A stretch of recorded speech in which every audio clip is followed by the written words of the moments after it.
Good evening, YouTube. Today was Wednesday, February 3rd, 2021, and there are now 987 days remaining on my 999-day journey. Thanks for joining me. I appreciate you being here. As you know, the last few days I have been not feeling very well, just tired, very sluggish, not very motivated, not doing anything really, but just kind of being a zombie and staying in bed most of the time. But I'm feeling better today, and that is a good thing. I actually was motivated enough to accomplish some things both yesterday and today.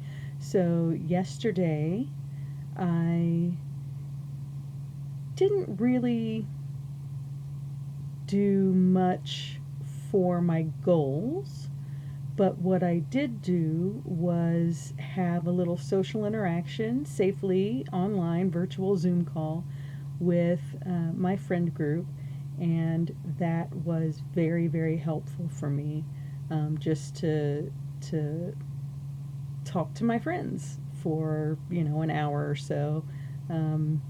It was a very good time, and it kind of kicked my butt a little bit. And so today I actually did accomplish something that is useful for my goals, directly useful for my goals. What I did today was I listed out the things that I am going to grow in my garden, and how many plants of each I will need. So I'm super pleased with that.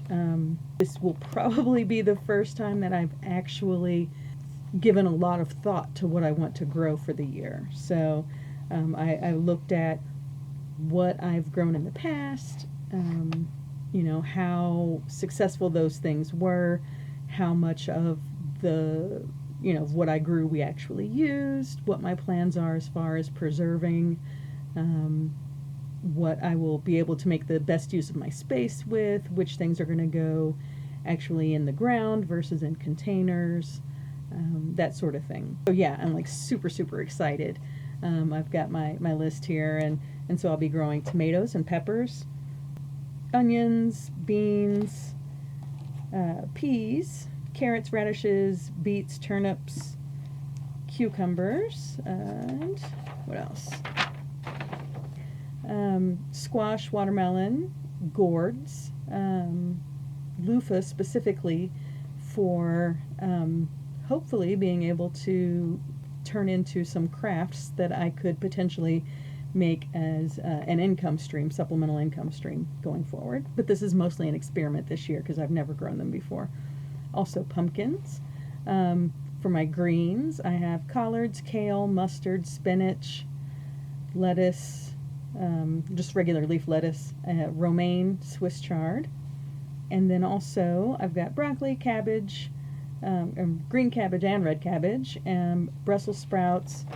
I will probably also add corn as an experiment because I've never grown it before, and sunflowers, and then this did not touch at all yet on my herbs, but I'll keep working on this list tomorrow, but this is a huge start. This also represents a huge amount of growth in terms of the variety of things I'll be planting and the number of plants. So I think last year I only ended up with like 10 total tomato and pepper plants, and then maybe 10 bean plants that produced. So this year I am planning to expand not only the number of things that I've grown, the number of each type of vegetable, but just a much broader selection. So I'm gonna go all in. I won't be starting everything, obviously at the same time. I will be following the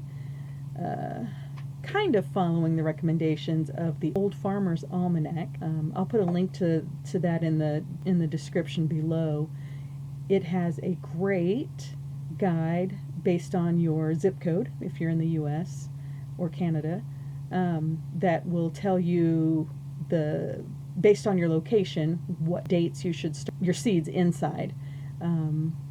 And yeah, so I'm using that, and then I'm also taking the advice of some other folks who live in my zone that start their seeds inside a little bit earlier than recommended to really give their seedlings a burst and their transplants a boost for when they do finally get in the ground. So fingers crossed, everything will go well with that. And as I mentioned before, you'll see when I do get my, there we go, when I do get my seedlings going, that some of them will be here, right here in the room, and we'll be able to check on those on a regular basis. So I'm pretty excited. I always get really worked up when it's time to get plants going and to start my seeds. And funny story, last year, I started my seeds foolishly in the middle of a move. I bought this house I'm in now in April, and I think I started my seeds in late February, early March, knowing that I was going to be moving, and that was so foolish. That was such a foolish decision. They all died. Yeah, it was a slaughter and such a waste of seeds. Because not a single one of those things ended up going into the ground at either house. But I did end up just going to the big box store down the street and picking up some seedlings for transplant. And that, and then my beans I did do from seed. But anyway, I'm not going to repeat that this year. Nope. This year I am going to start my seeds inside. I am going to keep them healthy, hopefully, and keep the cats away from them, which is another concern, and get them in the ground as soon as possible so that I have a very long growing season for them. So, super excited about that. If you are going to start some seeds early, please feel free to check out that Farmer's Almanac seed starting guide, and hope that works well for you. So tomorrow, Thursday, I will finish my list of, round out the list of things that I will start growing this year, and then I'll also map out on the calendar, based on my expected last frost date, when I should start, for each individual vegetable, when I'm going to start those seedlings, and I'm going to get that on a calendar. So that's what I'll be doing tomorrow. I did actually get the video uploaded talking about my revised goals, and I will have that edited tomorrow also. So I've got 2 things on my agenda for tomorrow: finish my garden planning and finish editing the video. Ooh, another thing I did today that will help with my goals is I moved a huge amount of files off of my phone onto a backup drive so that I can use my phone for recording videos, so you can actually see what I'm doing outside when I go out in the garden and start prepping my compost and my beds, raised beds. So that'll be good. I'll be able to start actually recording garden videos soon. Yeah, so I had a great day. I call today a success. I hope that you also had a great day wherever you are, or will have a great day, depending on when you're watching. And I will talk with you again tomorrow. Thank you for being here. I appreciate you. Bye-bye.